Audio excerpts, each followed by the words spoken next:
And I don't drive Uber anymore, and the main reason why is because of the invasion of privacy that came with the whole you have to photograph your passengers wearing a mask. I didn't want to get involved with that, and I didn't want to wear one myself. So, Oh, wow. Okay. I didn't know that took place.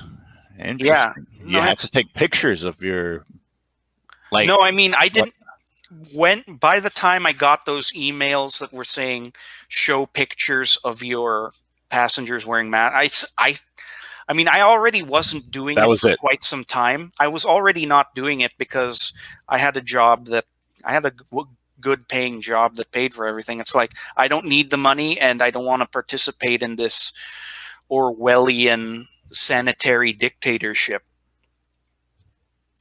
Yeah. No, you did the right thing. Yeah. And Rancho says that you're a good man. Glad to have found him on here, and I'll echo that. I am Welcome honored. aboard. I am honored. And Camachos. Oh, go ahead. Go ahead. you know, I listened to this Catholic convert. She's named Ann Barnhardt. She has to say regarding current events that there's only two ways out of this: a miracle or a war. And the way I see society right now, we have not merited a miracle.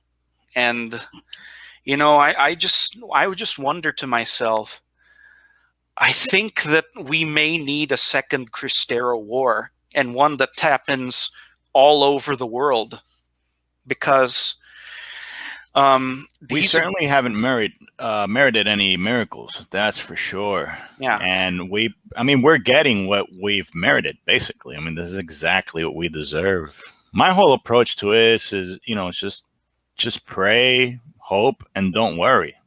Padre Pio. Ah. Yeah, but Padre Pio, that's right. I stole it from Saint Pio. Well, yeah. It's not copyrighted. No. I mean, that's the beautiful thing. San Pio has a vow of poverty, so he technically can't own anything. So you can't steal from him. And besides, I'm sure he's flattered. Yeah. But I had some fear at the beginning of the whole happening, but I knew it was a scam even before the lockdowns. And the reason why I knew is because I worked in molecular diagnostics. I helped design kits that detect respiratory pathogens. And oh gosh, I hope that you don't. Well, this is going to be a very short-lived channel, but yeah, let's do it. Let's do it for our Lord. Yeah, but I mean, the reason why I knew, the reason that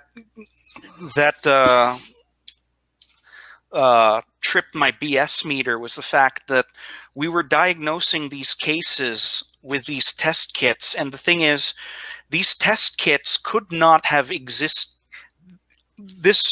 If this bug is indeed a novel bug, it could not have been around long enough for us to have developed a valid test kit, because I know it goes into FDA clinical trials and approvals and all that.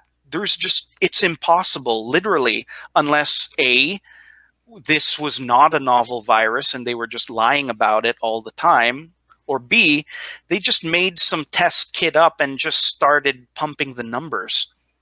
Yeah. Well, listen, can you be a traditional Catholic and be white?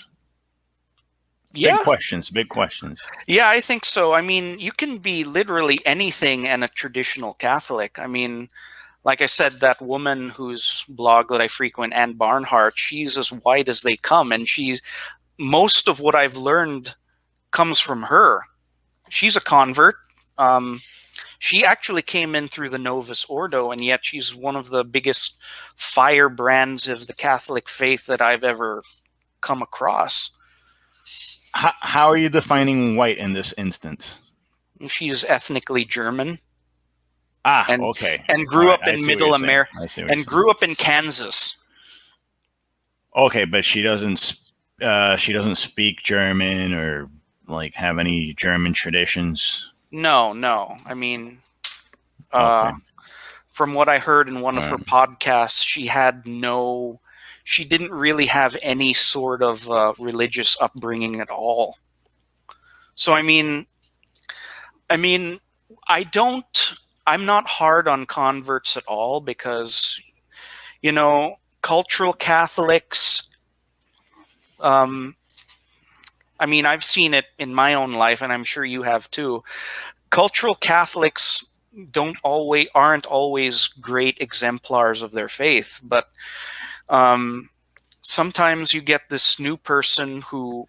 This is what happens with a lot of Protestants. Actually, they I get think I this. know where you're coming here because I've noticed a lot of converts to Catholicism that, come in kicking, they kick the door in and their guns blazing. And, these guys are doing like 50 rosaries a day. They're going to mass daily. I mean, they just seem like almost like, I mean, and those are all great things, but it almost seems like they just have something to prove.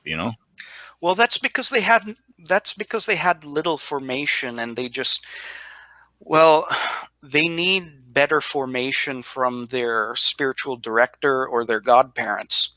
No one has ever shown them the training wheels.